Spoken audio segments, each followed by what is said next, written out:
Let's see if YouTube thinks we're going yet or not.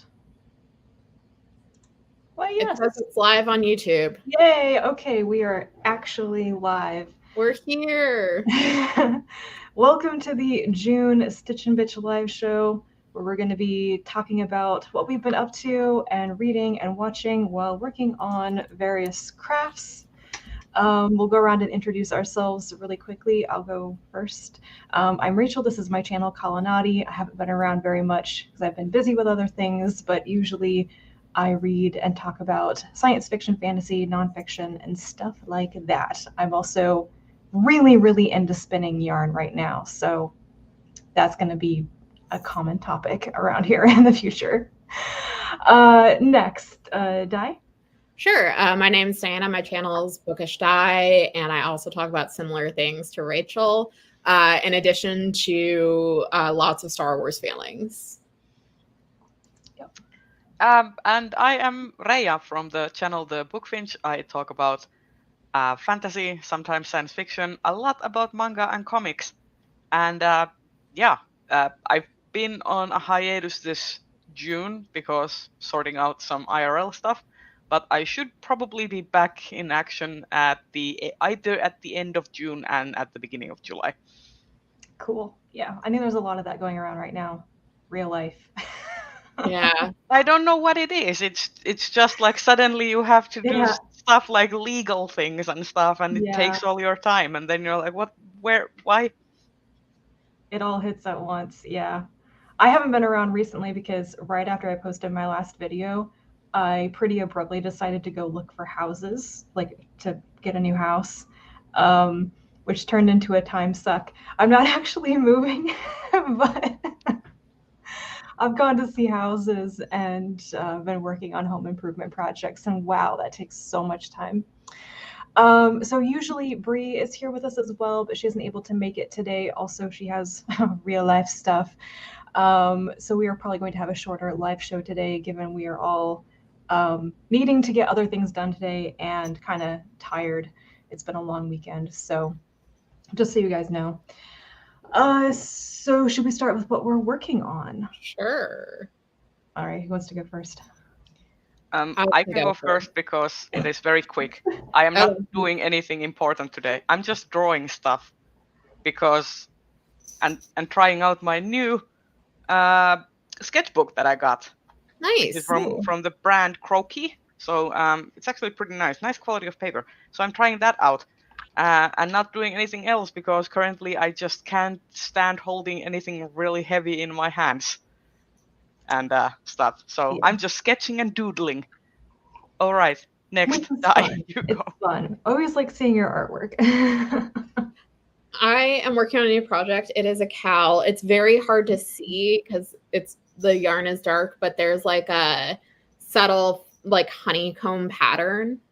Ooh. And I'm using Knitted Wit's Death Valley colorway. And so I had started this at Star Wars Celebration because I like having stuff to do with my hands while I'm like waiting in line or on a panel. And so I'm about halfway done with the pattern right now. Cool. I love the look of that yarn, the color and the pops. This is color. Here. I have another cake of it, but it's so pretty. Yeah. It's really cool. It's like a dark rainbow, like if a rainbow went goth. Yeah, Knitted Wit, they're a local dyer to me. They have more of a nationwide presence, but they have a line of yarn that's based on national parks. And so they come out with new ones pretty frequently. So it's really cool. So this, like I said, this is the Death Valley colorway, but they also have like Glacier National Park and Joshua Tree. And it's really cool just seeing the different colors that they use. That's fun. Yeah, that's cool. Hi, Joe. Hi, Andrea. I see you in the chat. I am working on hand spun projects. So I spun up this yarn, I think in January. It's been a while. And I wasn't sure what I was going to use it for. And then I just decided suddenly I wanted to make like hand warmers and a hat. So I'm almost done with this set. I have the hat done. Not that I wear hats that frequently, but the hat is done. Oh, yay. And I have Hats one are mitt always done. And I'm going to hats finish are the always a second great mitt option today. for gift giving, though. Yeah. So there's one mitt, and I am finishing the other one today. So, and once I get this done, I'll switch over to working on my sweater project, which I've shown before. Was that the one with the twisted? Yes. Let me pull it out and show it, actually. It's getting kind of big. So. Look who's here. Leia! Oh, Leia! Leia looks like she does not want to be held right now. She does not want to be here. Yeah, this is the sweater. Oh, but you're getting I love that. You have a sleeve. Yeah, and I've started on the second sleeve, so my goal love is the to little get it done this pom-poms. coming week. I could get the sleeve done this coming week. I just need to focus on it. So, The pom-poms are the best. yeah. I But feel of like course, I'm going to finish it just as like the first heat wave of the year happens. It's going to be like 97 degrees every day here. Oh yeah, because you guys are getting a heat dome. Yeah. But think about it. You're all ready for winter and fall. You don't have to worry about it. Then when the weather starts cooling, you're like, oh yeah, I have that thing in my closet that I can wear immediately. Yeah. Yeah, my deepest condolences to everyone in the States who are dealing with a heat dome, because those things fucking suck. It's coming. You know, it's actually been abnormally cool here. Usually we get 90-degree weather in May and early June, and this coming week is going to be the first time that it really happens. So we've been kind of spoiled. Yeah. I just recently found out that because the midsummer is coming up in 2 weeks, and in Finland, the Midsummer Eve is not a mandatory state bank holiday, but some companies can elect to volunteer to give it to their employees as a paid holiday. And I just recently found out that the company that I work for does this, that the Midsummer Eve is a bank holiday. So I'm very excited about this, like extra holiday that I get to have. So now I'm really eager. Surprise holidays are nice. Exactly. I'm already like planning on getting a lot of like Hugo reading done in that specific weekend, because 3-day weekend, I have nothing to do. I'm not going anywhere. Therefore, kaboom. Yeah. I'm gonna read Yeah. all of the things. I am also thinking like I should take a vacation just so I can get some proper reading done. I should do that, because like my last vacation was to LA and I did not get any reading done because it was doing stuff in celebration. And then my moms are coming to town, so I'll be on and taking vacation then. And then my next like for sure vacation is for Worldcon. Yeah. Yeah, same. My big holiday is for Worldcon. And that's like 2.5 months away. Yeah. So I'm tired just thinking about it. I want time off. I'm taking a red eye, which is gonna suck. Oh no. But also it's a direct flight, which is nice. Mm-hmm. I am wondering, should I draw a mohawk or like a longer hair for this elfy person? Long hair. Mohawk. Because the face mohawk. Yeah, it looks a lot like a mohawk kind of person. Fine.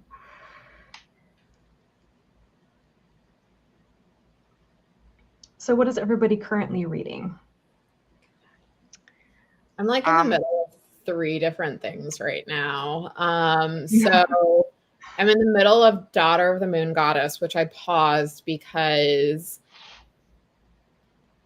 it was more YA than I was expecting it to be, especially at first. And I wasn't really in the mood for anything that was like either YA or reading like YA. And so I just paused it for a bit. Like I'm planning on finishing it, but it was just like not what I was in the mood for, and it wasn't what I was expecting.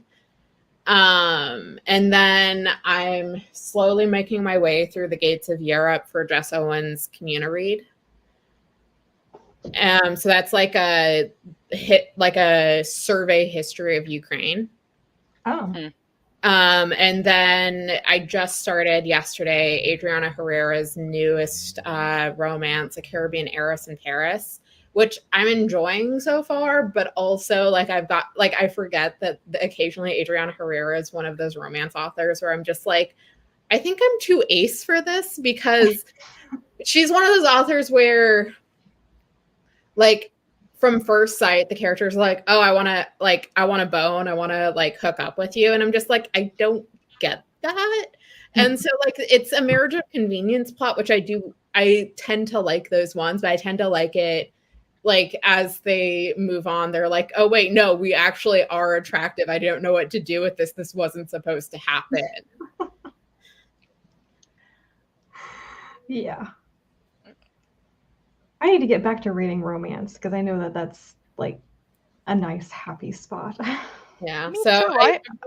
so I'm gonna try and finish that tonight after I do my chores.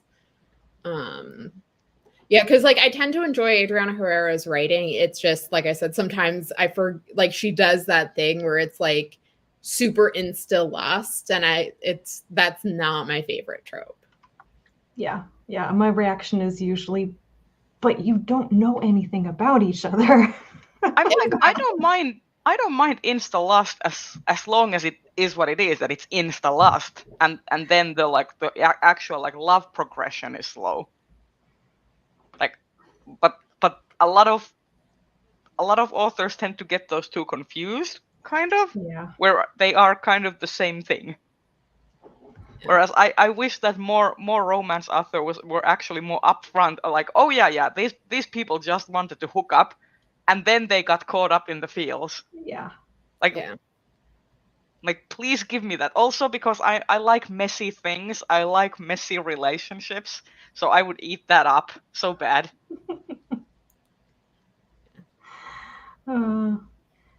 Joe is reading Terry Pratchett this month. How many more Discworld books do you have left to read, or are you moving on to non-Discworld? Because I know you've been working on that project for quite a while now. I think Joe is either finished or almost finished with the Discworld things. Because not to sound like a stalker of Joe's reading, but he was already in the Tiffany Aiken stuff. That's true. Yeah. I see Ramsey is reading Spy X Family. Yes. I'm almost caught up. I think I've got one more volume, and then I'll be caught up on the English translations. So same. I also have the latest published volume that I need to read, and then I'm caught up until the next one. What's her name? Fiona, the female. The female spy. Yes. I cannot. I hate characters. She like is Fiona. an acquired taste. She's also my least favorite character. Like she kind of like is she is a foil to Yor, in the same way that Yor's brother is a foil to Lloyd. Yeah. And I also hate Yor's brother. I don't like him very much either. Because I hate the damn like sister complex in like every time a character has any sort of sister or brother complex, I'm just like, I can't. Yeah. It's like no. But at least like after like Yor's brother was first introduced, that was the part where I was like, oh no, I'm not gonna like this character. And after that, I feel like Tatsuya Endo kind of got the like this idea that he's making fun of that character, and he's aware how ridiculous his like complex with his sister is. How he's approaching a lot of the characters. Yeah, and I feel like that's also how it's gonna go with Fiona. Like the first introduction is kind of showing the like this is the project of the character. This is the trope that I'm going to be making fun of. And he's kind of introducing her as kind of like straight on as that tropey character, and then he's gonna expand upon that, because that's how he's usually introduced all of the characters. Mm-hmm. But it's like Yuri and Fiona are so insufferable. I'm like, I We can't. need more of the dog. I can't remember the dog's Yes, name. Bond. Bond is the Bond. greatest. Yes. We need more He's Bond. a We need good boy. some more adventures with the little girl and Bond. So Yes, Bond is a good boy. yeah. Also, I started reading Boys Run the Riot by Keito Gaku. I finished that one last month, which is about a transgender main character, and it's written by a transgender, a trans man author, and also translated by and localized by a like a team of trans and non-binary individuals. So it's been actually really nice. I wasn't fully on board with the first volume, like it wasn't like revelationary, but it was nice to have something that you don't see, especially in manga, very often. Like not to use the term own voices, but definitely like an own voices and non like fetishizing lens to like queer and LGBT issues, because usually it tends to be kind of like trauma porn in a way, and kind of like look at the suffering, and this is more about like there is that like difficulty living in a very conservative society that doesn't understand you, but it's more about like being empowered and trying to find empowerment. So I really like that. So now I'm trying to like get more volumes so that I can continue on with that. Another thing, I am once again continuing on with my Berserk reread, because now they announced that after Kentaro Miura's death, Berserk is gonna continue. It is gonna be drawn by the staff that was assistants to Miura when he drew Berserk, and it's gonna be the story is gonna be overseen by Miura's like best friend. So it's not gonna be pure Berserk as it would have been under Miura, but I'm at least glad that we're gonna get something. There's gonna be some sort of closure for the series. So now I'm kind of like more hyped to continue on my reread of, because I'm like, what? How long is it? 46 volumes. Whew. And 46 volumes, if I remember correctly, were that Miura himself managed to get to before his death. But it's like, it's bittersweet. It's a bittersweet feeling, because on the one hand, it's kind of like, well, it's not gonna be the same, obviously. But on the one hand, I'm like, it can't end like this, especially because the last panel where it really ended was like a gut punch. It was like, oh no, it can't. No, it can't end like this. I'm gonna be so unhappy if it ends like this.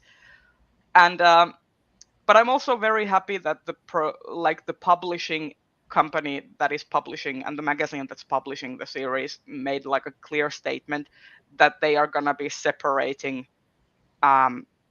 it from like Miura's original run. So they're gonna be like in the way they credit the artists and stuff, there's gonna be a clear separation that, okay, this is not by Miura, this is like a continuation of the story, but the original work by Miura is like different. If you like, I just like that there's a separation, so that those fans that want to just, okay, Berserk was what it was under Miura and they're not gonna continue, but like also the fans that want to continue can, but there's like this.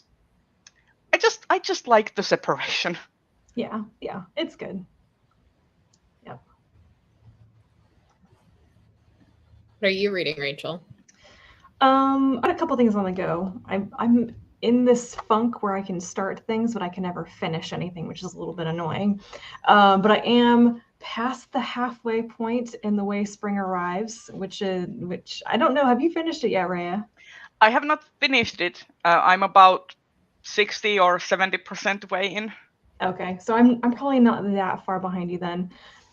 So yeah, this is an anthology of Chinese speculative fiction stories by women and non-binary creators, and it's been really interesting so far. I wish there were more like translators' notes in it though, because I I love hearing translators explain how they try to not just translate the words, but also like the context and stuff.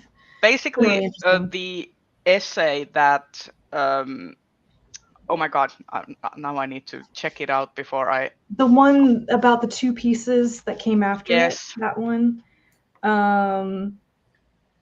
Yeah, the essay Translation as Retelling by Yilin Wang.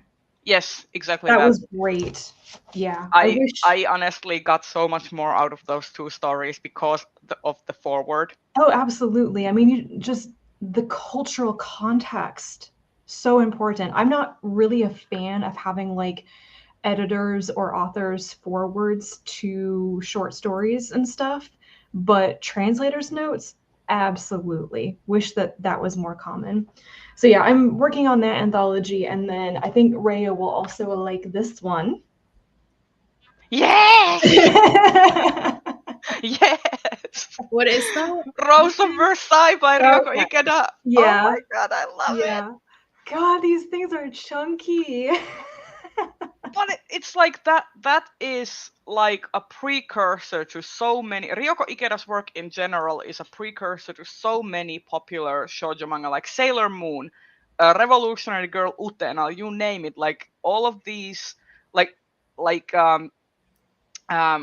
series got a lot of inspiration from Ryoko Ikeda and also like her peers that were working at the same time, because I don't remember what the group is called. Artisan Geek made an actual like really good video Really? about this. I'm just gonna go and see if I can find I that, and I will link it must to have the missed that chat. one. It's pretty old. Okay. Um, So yeah, I've just started reading it, Rose of Versailles, and I think if I hadn't already known that it was like from what the 70s or something, I would not have realized it was that old. It's just yeah, it's really solid.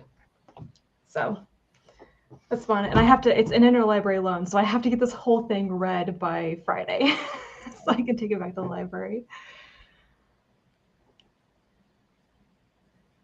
just watch me getting obsessed about finding this one video and not being able to do anything else.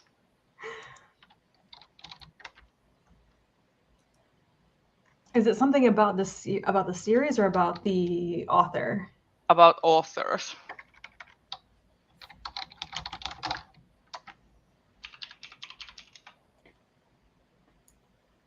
Ah, I found it. Anime?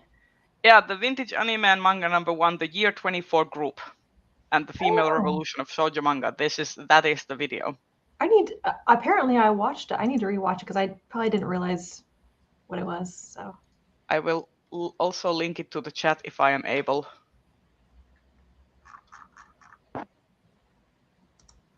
Because it is a very good video. yeah.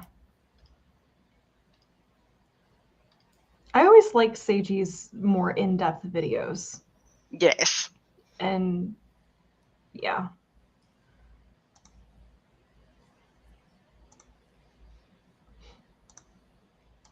I'm just very happy because like Seiji does really good research. Mm-hmm. Like she goes all in. Yeah.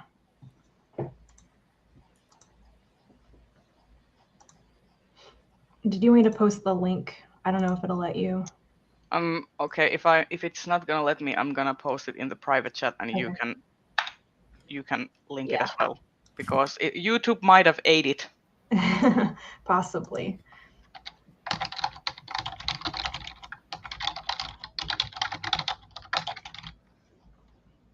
Put that in there. So yeah. The only other thing that I'm kind of actively reading right now, I started the audiobook of Tiger Honor by Yunha Lee, which is the follow-up to, oh my god, I'm blanking. The Dragon Pearl? The Dragon Pearl, thank you. And it's been so long since I read The Dragon Pearl. I'm not entirely sure how much time has passed in between the books, and I don't actually remember what happened to Min at the very end of the first book. So Min has reappeared as like a side character, but I don't know how old she and the other people are. Yeah, from what I remember, because it's also been a while since I read The Dragon Pearl, Min ends up helping and becoming essentially like the investigator's apprentice. That's right. That makes sense with what is happening in the beginning. Yeah.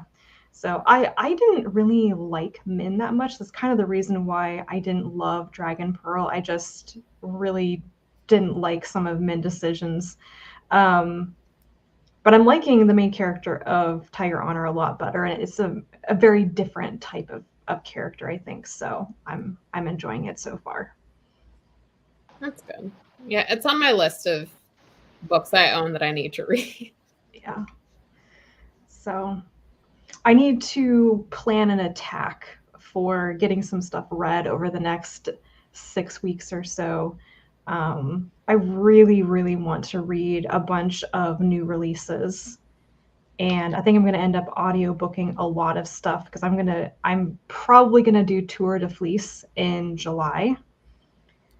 So if you don't know what that is, it's like spinning every day during the Tour de France. But biking? Isn't Tour de France biking? Yes, it is. It's the same concept as like a knit along, but for spinning yarn. And somebody had the idea, I don't know, like 15 years ago, to spin every day that the cyclists actually are going during the Tour de France, and then there are like 3 rest days when it's not going. So I think it's most of July, but I don't actually know anything about the Tour de France. I was just like, I want to do it. It's like one of those big community things. And I have a lot of yarn that I want to spin. But go for it. Yeah. It means I'm going to have to line up a lot of audiobooks, I think, if I want to get anything read. So I need to like plan what I want to read, because like I want to read Hugo Award winners, and I want to read new releases from this year and everything. So I mean, I'm also currently trying to plan out the rest of the year's titles for the Swords and Sorcery book club. Mhm. And I already had like a roster planned out. And then Tor.com announced that they are gonna release the Africa Risen anthology in November. And I'm like, I missed this. I could get that to December. Like I could put that in the roster for this year. That way we could have like a new release in the club. That would be fun. Okay, who is it by? Completely missed this. Sherry Renee Thomas and Donald Ekpeki are at least 2 of the. I think it has 3 editors. It does. The guy who I want to say, I think he wrote the O2 Arena. I'm completely. Yeah, I'm blanking on his name. Yeah, Ekpeki. Okay. Africa Risen, a new era of speculative fiction. Sherry Renee Thomas, Ogunatowe, Donald Epeki, and Zelda Knight. Yep. Wow, I completely missed this. I found out about that yesterday, and I immediately pre-ordered it. So awesome. I am really probably nice cover. That cover is I am beautiful. probably going to try and slot it for a December pick, because if it's published in November, then I'm feeling that in December people might actually be able to get it from the libraries or as ebooks and stuff. Mm-hmm. So hopefully. Oh man, there are so many new to me authors in this anthology. This is going to be awesome. Yep. I am already salivating at the thought. I need somebody to like give me a bunch of like new release recommendations for the second half of this year. I've just been so out of the loop. I know I'm missing things. Yeah, I mean, same. I haven't really been paying it. I know CL Polk has a new novella with Tor. I'm pulling out my wish list from my local indie to find it. to find what I've bookmarked. I mean, Even I though I just knew the got end? Yeah. I just got the Neon Hemlock novella, like a few of them, because I backed the GoFundMe. Oh, did you? For the whole year's roster of novellas that Neon Hemlock is gonna publish. So I already almost got did some that. ebooks for that. Yeah, I think I kind of missed out. I was just a bit leery of doing Kickstarter like things right now. But are you getting the titles already, or are they like pre-orders? Well, basically, it's like you back them, and then they give you the finished titles, but they kind of give you preemptively, kind of like as you would an arc, but it's already the finished thing. Interesting. But I Yeah. I got the ebook tier, so I don't get the physical copies because I didn't want to pay for the shipping to Finland. There is Because that, it would yeah. have been Yeah. very I remember looking at that and thinking like half the titles in their GoFundMe or whatever look really interesting, and then I just didn't back it. So yeah, I seriously need to check out Neon Hemlock's stuff. Yeah, there's one novella that I want to read. It's the one about the Italian resistance fighters in World War II.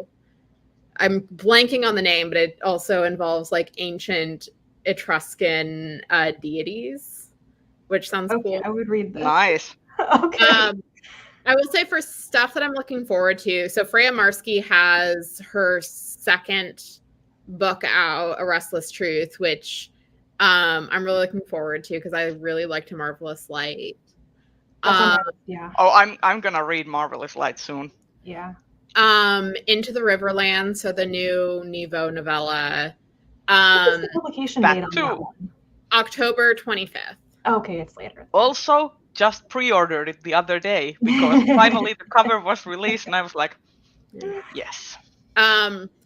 Probably not of interest to anyone else here, but Christine Sinclair, Light of My Life, is releasing her memoir in November, and I am 100% getting a copy and hoping that she does an event at Powell's so I can get her to sign it and maybe also sign my Christine Sinclair jersey. I am looking forward to, well, especially because Sink is so she's notoriously private about her life. Mm-hmm. And so the fact that she's actually releasing a memoir is kind of a big deal because it's I don't think anyone really expected her to do it, especially while she's still playing. Mm-hmm. Yeah, that is kind of interesting. Yeah, so it'll be very interesting to see how that's going. There's the new Rebecca Rowan Horse novella where Angels Fear, or The Trip of Angels. Mm-hmm. So that's also in November. And then Anna Marie McLemore has their Great Gatsby remix coming out later this year. I want to say in September. So it's part of that classics remix line from Fowle and Friends. And I know there's others, but those are just the ones that I currently have. I think Mary Robinette Call has her new standalone. The Spare Man is coming out in October. I already have it pre-ordered. It's like, come on, science fiction mystery. You know I'm getting that. Also, it's Koal. Also, Mur Lafferty, Station Eternity is coming out October or November, I think. It's not the follow-up to Six Wakes, but it is science fiction. I am so excited. Also, it's one of the few books that I tried to get from NetGalley, and they haven't let me have it. And I'm like, why? Speaking of new release, that the next October Day book is coming out in September, and I am so excited and so scared, especially based on the cover. And yeah, Becca, I'm looking forward to The Unbalancing. I already have that pre-order. That's the new Birdverse novel by R.B. Lumberg. And yes. I love The Four Profound Weave so much. So as soon as I saw that they were doing a prequel novel set in the same universe, I'm like, pre-order. What other things am I looking forward to? Oh, one that I was so excited to see. This is kind of niche. It's not going to be for everybody, but I love Andrea Wolf, and she's mostly written nonfiction about kind of like the era of the founding fathers of, you know, the American Revolution and everything, but focused on things like gardening and stuff and the discovery of biodiversity in North America and things like that. And she's finally coming out with a new book. It's called Magnificent Rebels, and it's basically about the rise of romanticism. I am so excited. She's such a brilliant writer, and she's made me interested in like historical eras that I never cared about before. So I've just been waiting. I've been waiting since her biography of Alexander von Humboldt for her to come out with something new, and that was 2015, I think. So I was expecting you to say 20 years ago, and I was like, wait, no. The other nonfiction one that I'm looking forward to is Patrick Radden Keefe is releasing. It's, I guess, like a collection of stories that he's reported in the past with the New Yorker, I want to say. Mm-hmm. So he wrote Say Nothing, which was about the Troubles in Northern Ireland, which was really good. And then he also wrote Empire of Pain, which is about the Sackler family, which was also very good. Absolutely infuriating. Have something to like have like a romance novel to read after it, because like I found I like read it and I'm just like, I need something happy. I need something that will lower my blood pressure. Whereas one of my breaking case of emergency romances. Speaking of romances, when is Talia Hibbert going to come out with something new? Like, I don't know. I know she has stuff under contract, but I haven't heard anything. I felt like there was gonna be something for this year, though. Yeah, I know. For some reason, I got the feeling that she might be on hiatus for a little bit. I'm not sure, but I mean, could be. So her next series is called Skybriar, and yeah, there's nothing on Goodreads about it. It's just untitled. So my guess is we're going to be getting it next year. Yeah, probably. I just want more Talia Hibbert romance. That's fair. I also want more Talia Hibbert romance. Yeah. Oh, another one that I'm excited about is the Kit Roca book, the third in the Mercenaries Librarian books, which I do have pre-ordered. And I can't remember the title. But I find it's Dance with the Devil. I really like those books. They're fun. It's all about screwing over capitalism in a post-apocalyptic America. It's like it's very hopeful dystopia.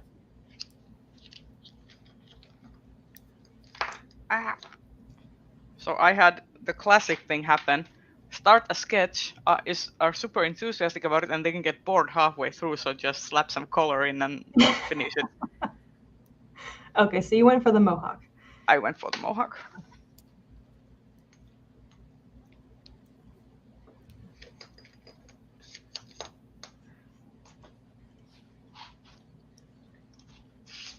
Also, surprisingly, this paper is super thin. It's similar to kind of like rice paper texture, but doesn't bleed color to the other side, so that's a good sign.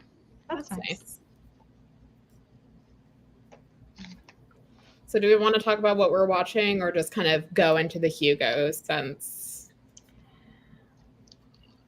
Let's talk about what we're watching. We'll save the Hugos.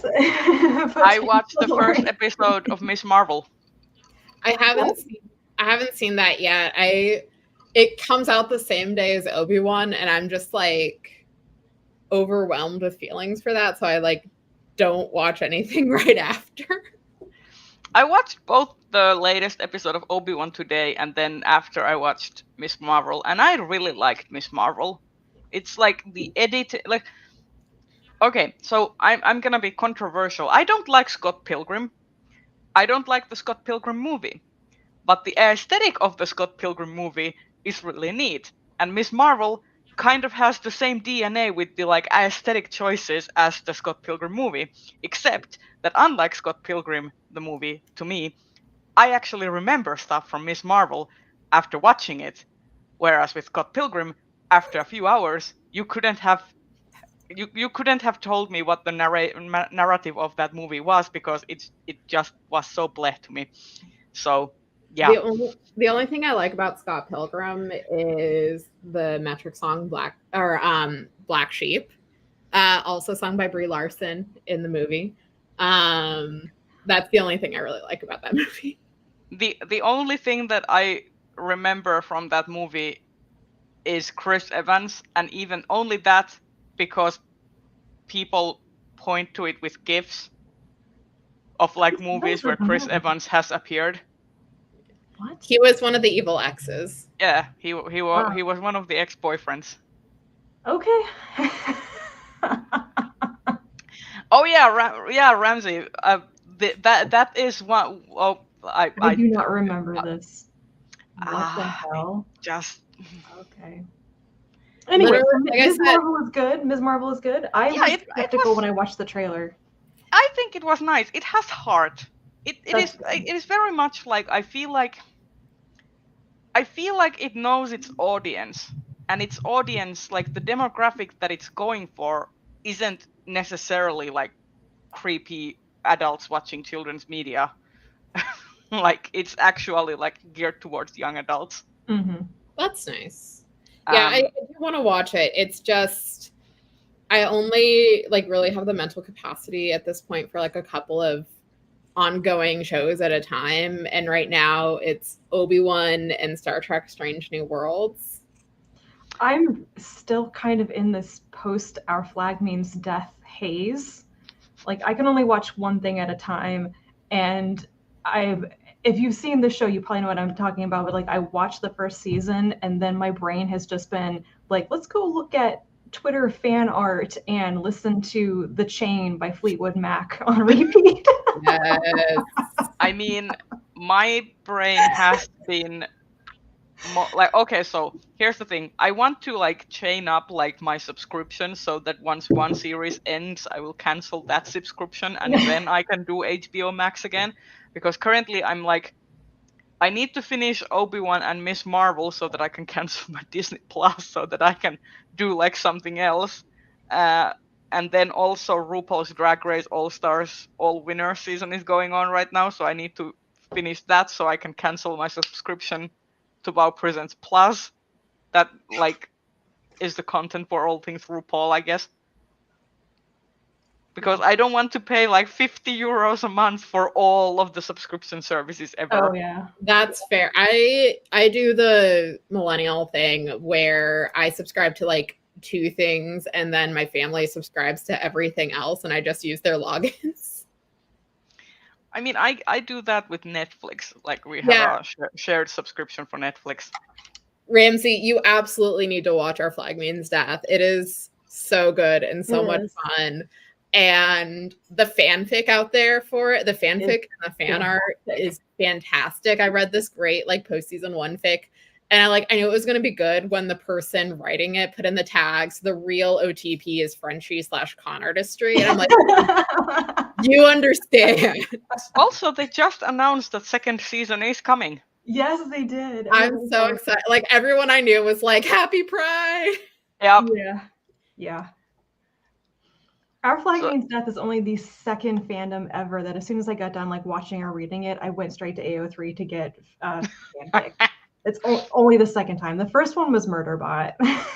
I am currently on Netflix watching My Liberation Notes, which is a Korean slice of life drama about basically 30-something people struggling with being in the gears of capitalism and trying to find love. And it's actually really interesting. Like it's super slow burn, super slice of like there are scenes where these people are basically just commuting to work and staring out the window and just having an inner monologue. But it's actually quite nice. Like it isn't as boring as I make it sound.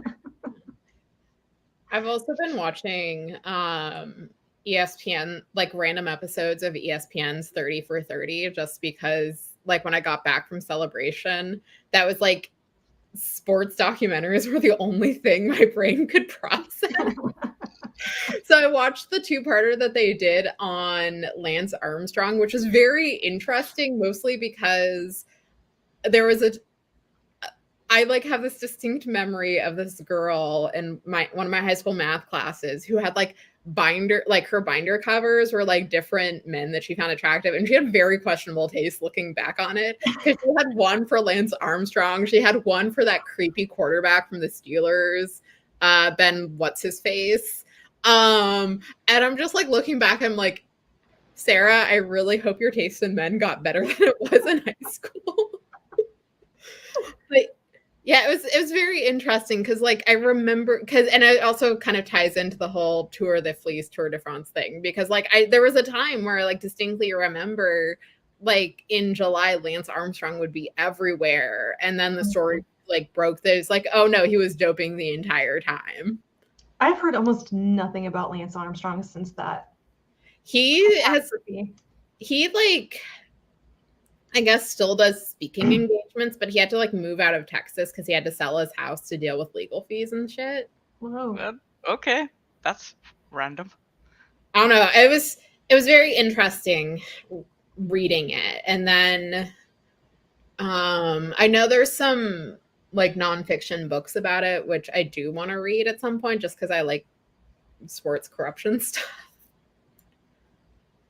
Yeah, I've also heard good things about For All Mankind, Ramsey. I have some friends who watch it. I have heard of Samurai Gourmet, but I have not watched it. But it like based on the premise that I have looked up, it sounds like a series that I might like.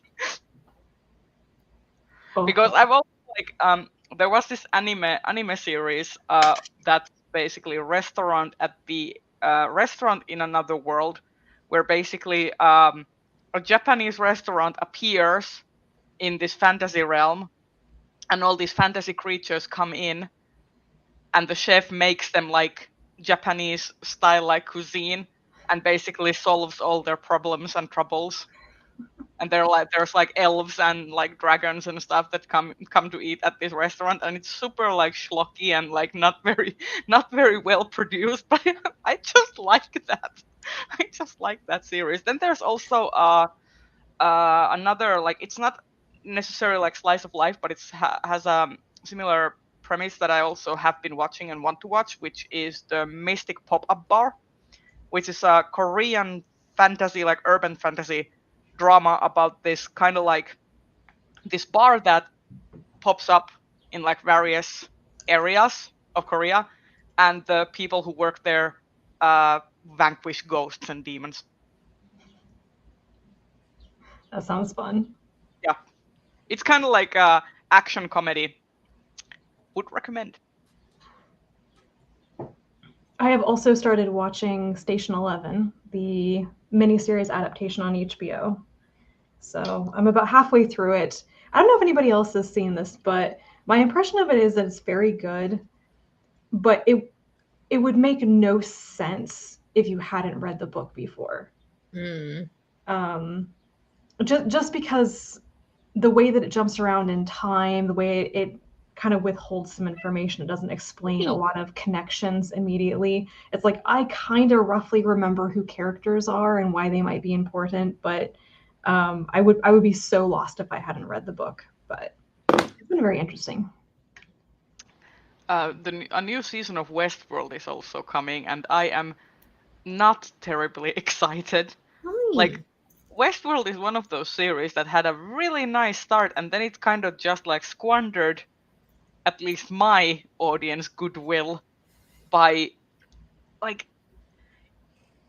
deliberately like, oh, like, I just dislike this attitude when writers are like, we are purposefully going to write the show in a way that makes it impossible, like basically competing with the audience who is trying to crack the code and trying to like discover like what the mysteries are, which then proceeds to make it very badly and awkwardly written, because you are not writing it organically and with characters and stories in mind.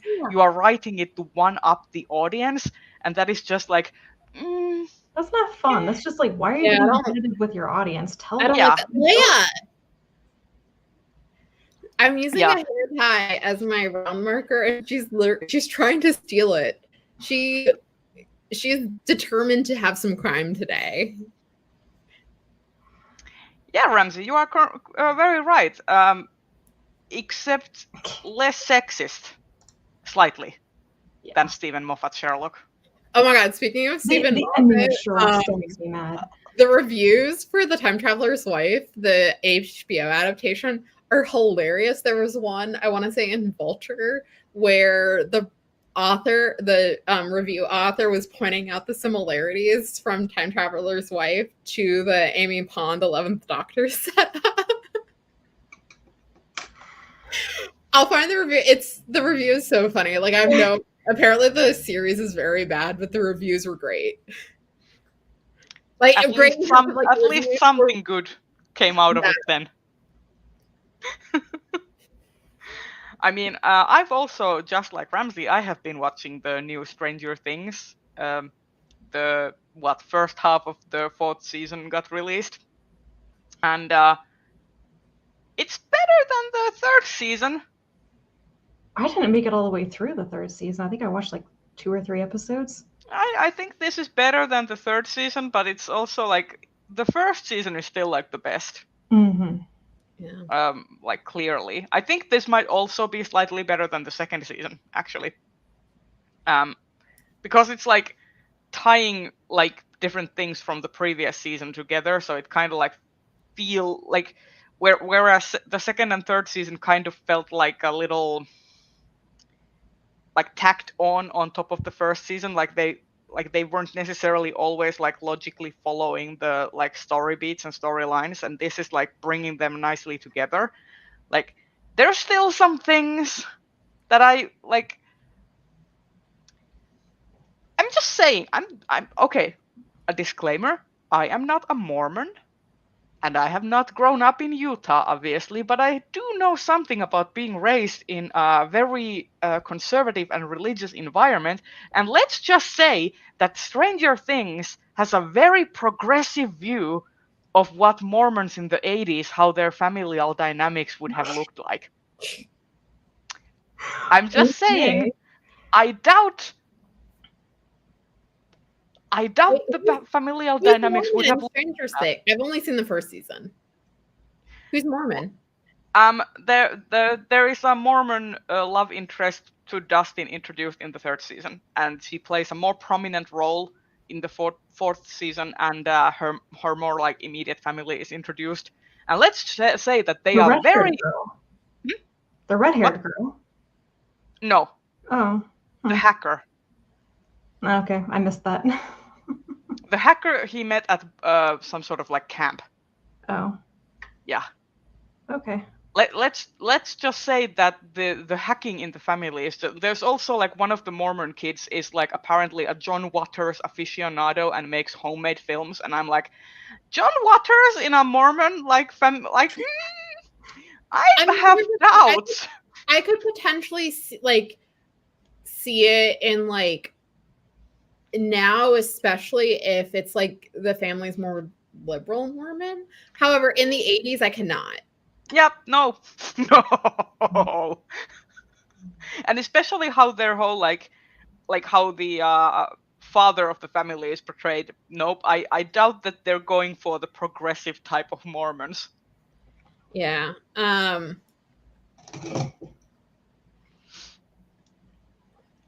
But there was I feel like, unlike in season 2 and 3, which I didn't have to watch with a blanket covering my face, this season actually had some scary bits again, where I did have to like put a blanket over my head to be able to watch the series. Because like Vold tapped out after season 1 and didn't want to continue, so I've been like watching it by myself. Oh, and yeah, the Kate Bush song is now like making records in terms of like how streamed it is and stuff. I am proud to say that I was already a Kate Bush fan and a fan of that particular song way before Stranger Things. Same. My favorite Kate Bush song is still Wuthering Heights. I don't like that one very much. Oh, what's the other one I really like? There was an article, I want to say it was either last year or in 2020, kind of talking about why Running Up That Hill is so iconic and why like so many people cover it and why it's just kind of like one of like those songs that is just kind of always present in some way. Is really cool. I still found it funny that one person who was like commenting on Stranger Things was getting really angry that Kate Bush was getting all the credit for a Placebo song, not realizing that Placebo actually made the cover I know. of Running Up That Hill. Placebo made the cover, and it was used really prominently in an episode of Friends back in the day, and which was funny because I was already a huge Placebo fan at that time as well. So I love that cover. Yeah, also, but it was like funny to me because like they went all in defending like Placebo's rights to their song, and I'm like, you don't have a leg to stand on here. No, yeah. There's another cover. It's in this season. It's either the finale or the penultimate episode of season 3 of Warehouse 13. And it is just this absolutely devastating scene. And they do have a cover of Running Up That Hill for it. And it's very good. Oh, yeah. Ah, shoot. I think I'm going to have to rip out my glove. Oh, no. Oh, no. Why? The second one is too long. Oh no, the gauge isn't right? It's the same. I just I knit the length before the thumb hole about half an inch too long. No, they don't match. I mean, they fit, but they're noticeably different lengths. I guess. Do you think blocking might help? Maybe. Since they do fit. Also, when you have them in your hands, nobody will notice the difference. You think? I mean, probably. There's not a good way for me to fix it without ripping it out, unfortunately. Mm. So, I guess it's not as obvious when I'm actually wearing it. Okay. That's not bad. They look Honestly, nice. If you hadn't said anything, I wouldn't have noticed. Yeah, same. I can tell because I'm looking at it and like I can see it sit slightly differently. But that's the worst part. That's the worst part when you yourself notice it and then nobody else does, and you're like, you don't understand. Yeah. Okay. Actually, if I really wanted to adjust it, I should rip this back to the thumb hole and make the thumb hole a little bit tinier. I'm going to do that. But if you just decide that, wait, it's finished, you can start another thing. Yeah, but I could re-knit it and actually finish it properly this evening. Okay, well, whatever is good for your own mental well-being and like closure on the project, I think you should go that route. Or I could just let it be because, if I set this aside, by the time that winter comes around, I will forget. I probably won't notice again. As long as it doesn't, like, keep you awake at night. Yeah. No. Ramsey Star Wars Celebration was so much fun. I'm looking at the comments. So we were lucky enough. They were doing lotteries for the first show or for the first big panel every day. And my group was lucky enough to get into the main stage, like essentially like the Celebration Hall H for Thursday, Friday, Saturday. And that meant on Thursday, because they were doing the big Lucasfilm showcase, so talking about some of their live action stuff, both for Star Wars and then non-Star Wars stuff. So they talked about Willow, they talked about Indy 5. They brought John Williams out, which was fantastic. But they're like, oh, and as a special thing, we're going to be doing a premiere tonight of the first 2 episodes of Obi-Wan. And so we got to be in that stage for that. And the cast was there. And I was literally a few rows behind Rupert Friend and our friend and Indira Varma. And it was so cool. I love Indira Varma so much. And yeah, it was just so much fun. And then I got to hang out with one of my friends and got to go to some cool panels. There's a really cool, you would have liked this one actually, Rachel, is a costume. It was a panel by Queen Amidala cosplayers, and they were talking about like all the processes that they went through to create their costumes. So like how they found screen accurate things, how they sourced materials. Someone was like, I spent so much time embroidering this thing and like just kind of teaching myself new techniques to like make this dress, which was really cool just hearing them talk about like how they created these essentially works of art. That would be cool. Yeah. So yeah, it was a lot of fun. I really love Obi-Wan so far. It is so good. I would die for little Leia. She is my favorite. Rhea, what's that look on your face? I am not enjoying Obi-Wan as much as you. I'm very glad that you are enjoying it. For me, it's like I love the costuming, set design, acting. I just think there are some gaps in the writing. See, for me, I think this is actually some of the best Star Wars like for TV, and that's mostly because I'm very tired of Jon Favreau and Dave Filoni writing everything. Yeah, I just feel like for me there are some shortcuts with, like, for example, how characters act, where they seem to already have knowledge of things beforehand. So it kind of feels like you have some characters who are kind of psychic in terms of like, oh, I know how to doubt this character even though I have never met them, or there are other characters in similar positions that could also be doubted in this specific way, or like I know how to plant this tracker on this thing even though I did not know that the character I'm gonna be tracking is still alive. Things like this.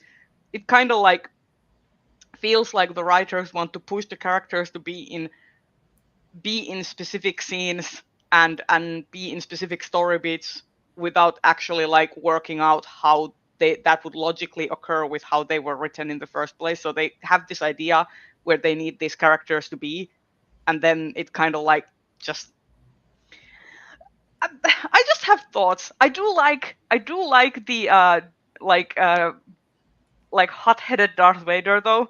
Like I feel like James Earl Jones is like being like super like this is a new take on Darth Vader because he's very much like in his feels about everything. Like, except like I'm watching him like, oh yeah, that's Anakin Skywalker, that petty ass bitch. Yeah, exactly. Exactly. I say this as someone who like loves Anakin Skywalker despite the fact that he is petty, consistently makes the worst possible choice, is kind of a terrible person.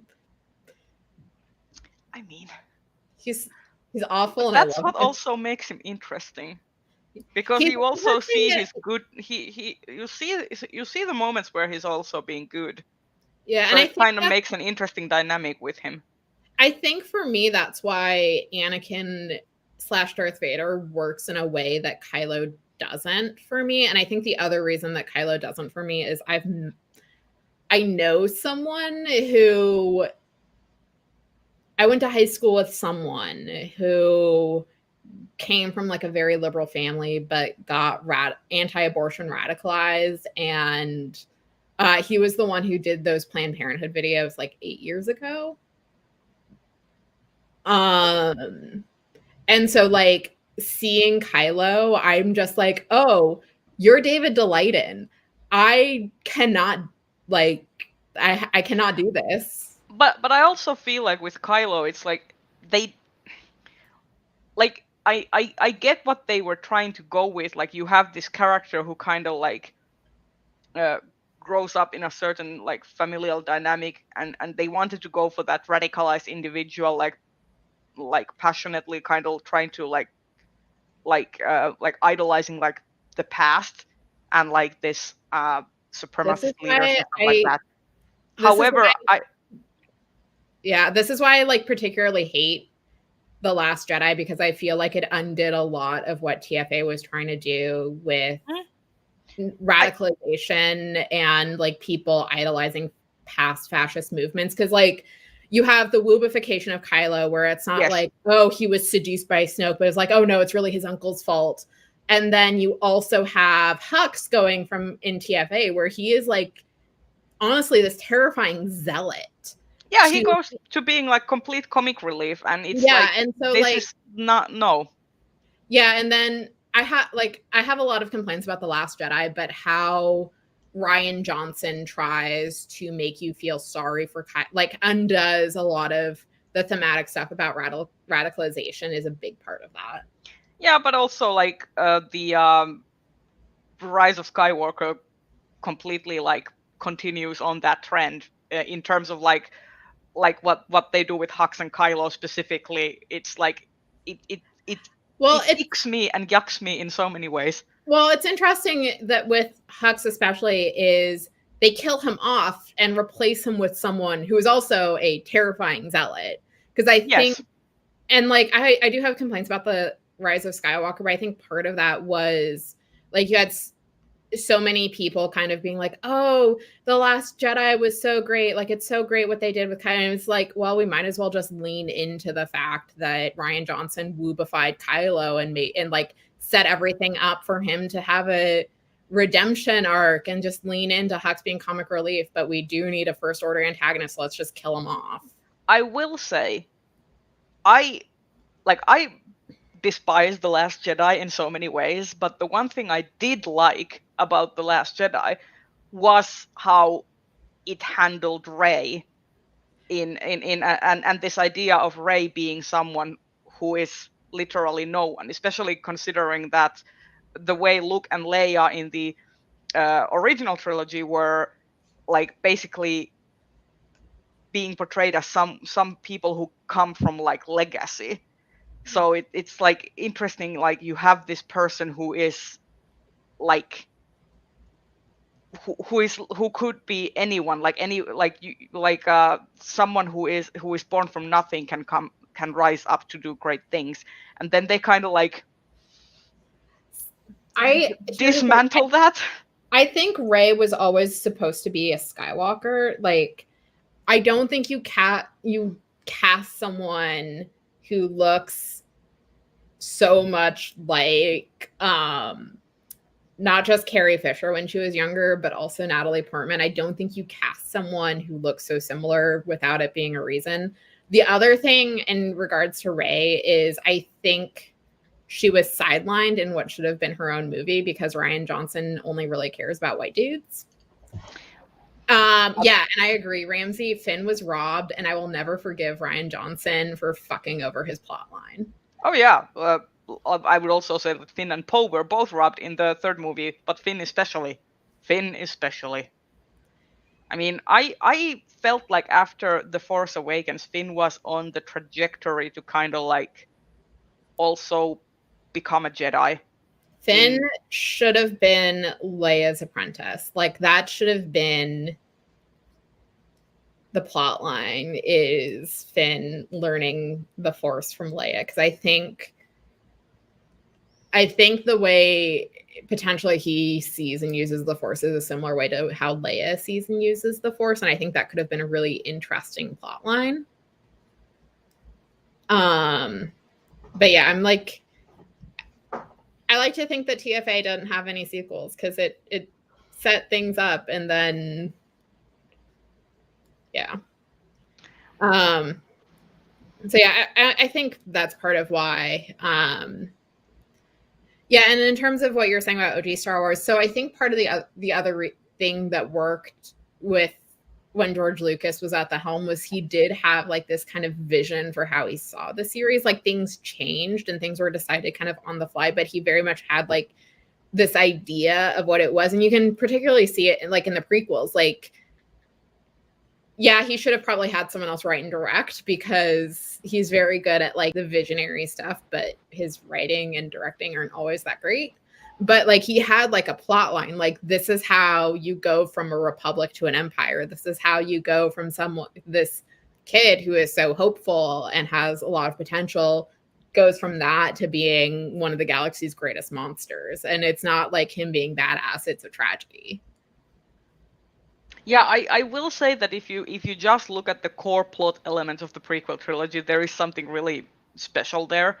It's just that unfortunately, like, because it was kind of like a George Lucas one-man show, whereas the original trilogy had like different people directing and also helping write, and also George Lucas's, I think, ex-wife Yeah, his did a wife lot at of the script time, doctoring. Martha. Carrie Fisher did a lot of script doctoring for the OG trilogy as well. Yeah. So yeah. I do have a lot of fondness for the prequels. I did read earlier this month Mike Chen's Star Wars Brotherhood, which is so good.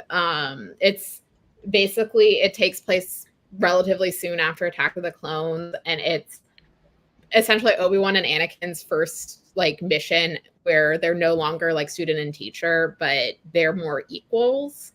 And it's very cool. Mike Chen has talked about how like Star Trek DS9 was one of his big influences because it takes place on Cato Nemoidia, so it's dealing with a lot of Nemoidians. And so he's like, I wanted to turn them into something other. I wanted to have them be something other than the caricatures that we see.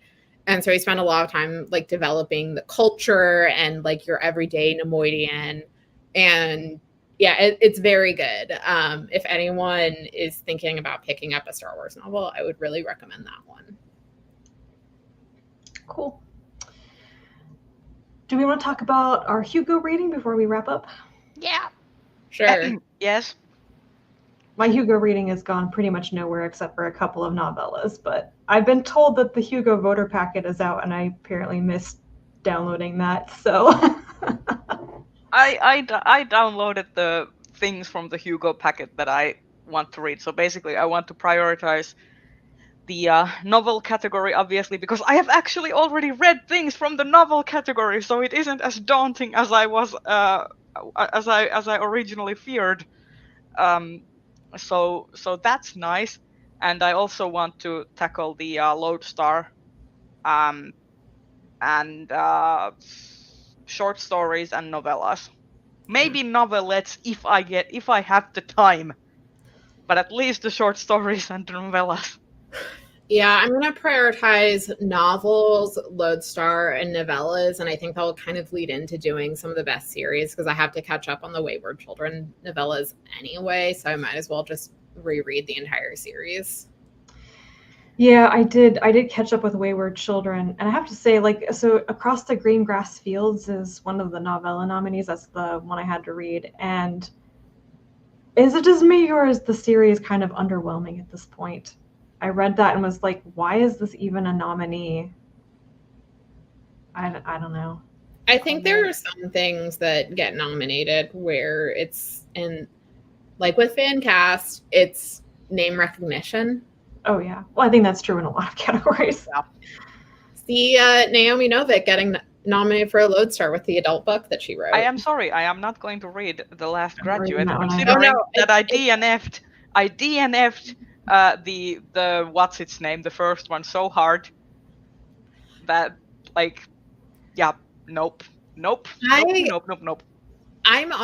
probably gonna put it under no award, like what I did with the Deadly Education last year, because like it shouldn't be on the ballot in that part. And Naomi Novik, what the fuck are you doing? Wants to get awards, that's what. I'm not sure what else I'm going to read in the Lodestar category, though, because I don't know. I am excited for Iron Widow. I want to read that. There's Iron Widow, and there's also the Catnet book is on there. Oh yeah, it's true. And I always meant to read that. I need to read I need to finish reading the first one, which I have had parked for the last 2 I liked weeks. the first one a lot. I liked it too. Here's the thing, I liked it too, up until I parked it, because like I just like, okay, I like this, I'm just gonna put it to the side for now and continue later, and then I never continued later. So it was like one of the, like, I don't know what is happening with me when I, like, all of the books that I park, they are never books that I hate or that I dislike. I just like, okay, now I'm in the mood for something else, and then I just forget. Same. Oh, the other one I'm looking forward to in the Lodestar that I still need to read is A Snake Falls to Earth. I did yes. recently read that, and it's really lovely. If anybody who loved Away, you're gonna really like A Stamp Okay, of good, because I did love A Lot's Away. I liked a lot of things. Wait, yeah. Brain, why are you like this? But yeah, I think this month I think I'm gonna prioritize Light from Uncommon Stars, just because like I do need to read all the novel people, and I figure reading that will also count as a side read.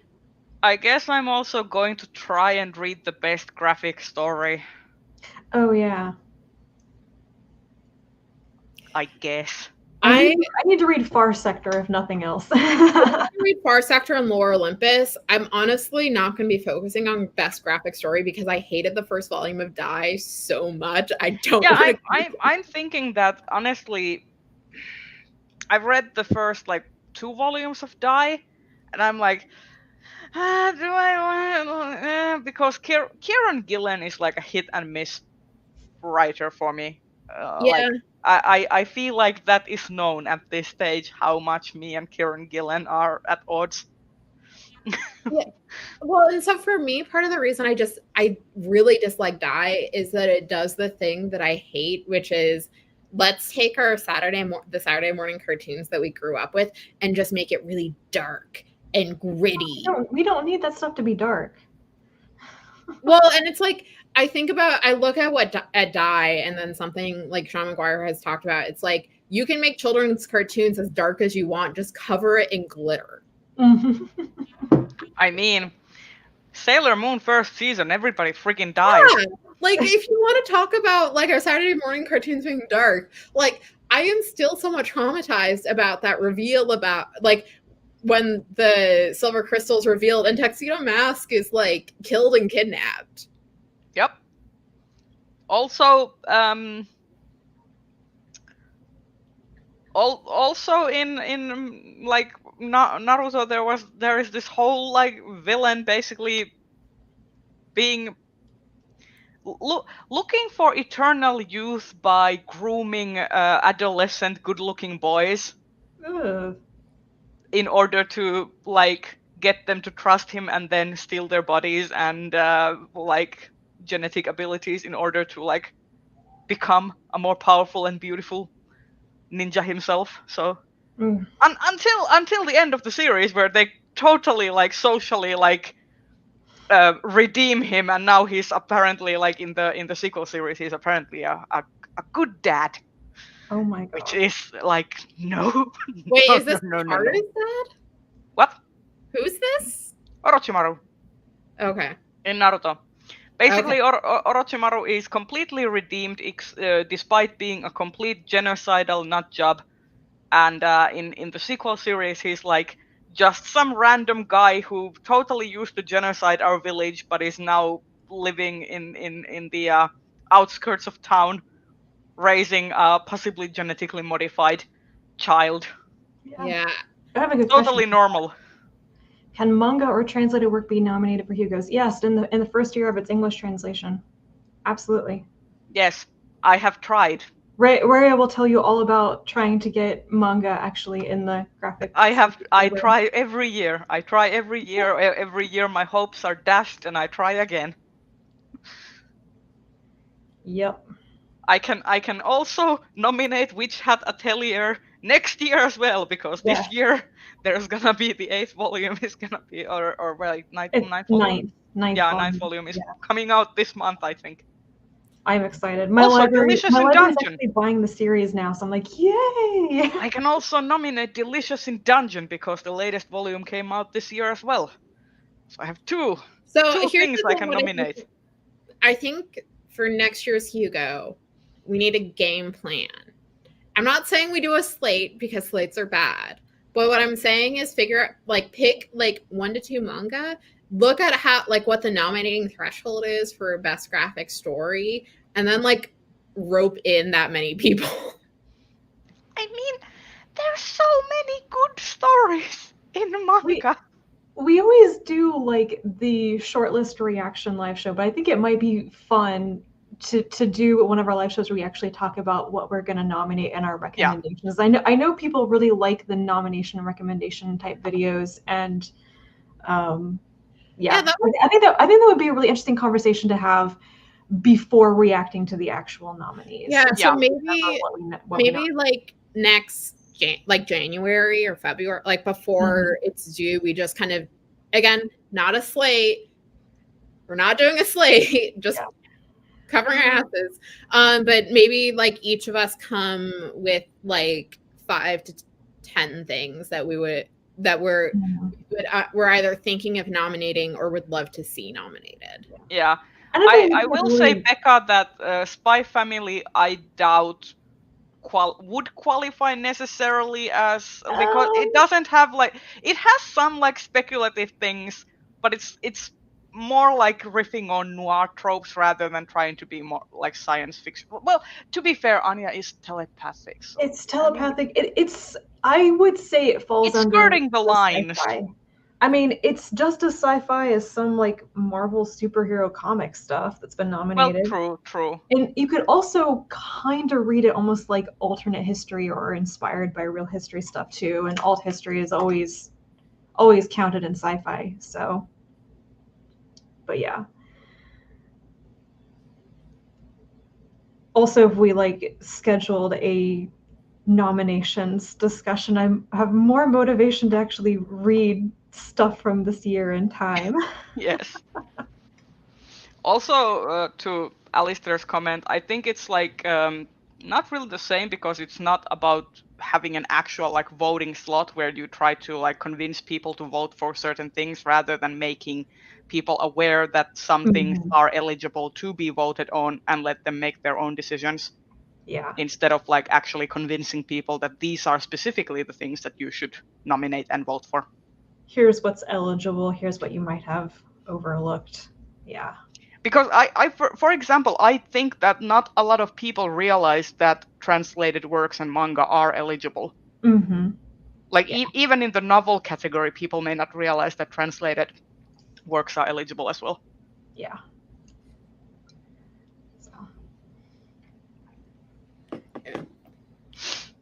Oy vey. All right, so we've been going for about an hour and a half. Do you want to wrap up and? Sure. Get to probably like what is coming up for everyone. Yeah.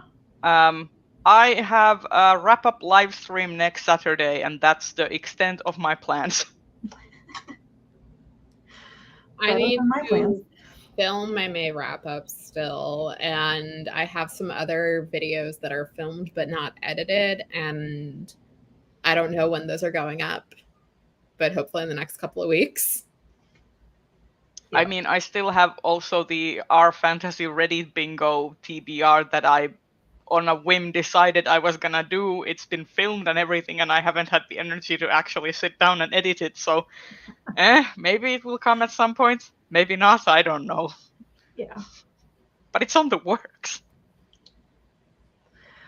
I don't have any definite plans yet, but like I said before, I really want to do Tour de Fleece, and given that like reading and talking about books regularly is just not, I've not been motivated to do that. I'm kind of thinking about doing like weekly check-ins for Tour de Fleece, and I might actually talk about audiobooks then. You could. But yeah, right now my weekends have been so busy. I just haven't had time to make videos. So I might, part of the reason I want to do Tour de Fleece is I just want to carve out the time to like prioritize doing some hobby stuff and being like, okay, I'm going to use my weekends to actually do fun things and not just, I mean, like next weekend I'm probably painting my kitchen, so before and after pics? It'll be very subtle. I should probably clean out my office because like, yeah, well, you know, this is the only reason why painting in my kitchen is going to be daunting, is that I will have to actually move all of the furniture and stuff out of the kitchen before I can start doing that. And that's why I haven't done it. I did all of my painting like the week before I moved into this house, so I didn't have to move anything. And now it's like I have to move my fridge. Yeah, I mean, I recently did like I unhauled like 3 full like boxes of books, and manga as well. Mhm. I unhauled the entirety of Full Metal Alchemist because I caved and I You want need to get buy new the editions. hardcover editions because they have been tempting me with the damn hardcover editions, and I was like, okay, I know. it. I can't justify rebuying them at this point. I mean, here's the thing, like, I didn't have the full series.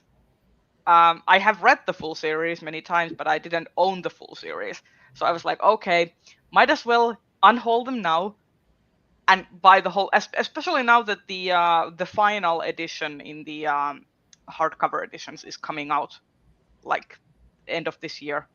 So it's gonna be like 18 volumes in the hardcover editions, and then it's done. That's a So, lot.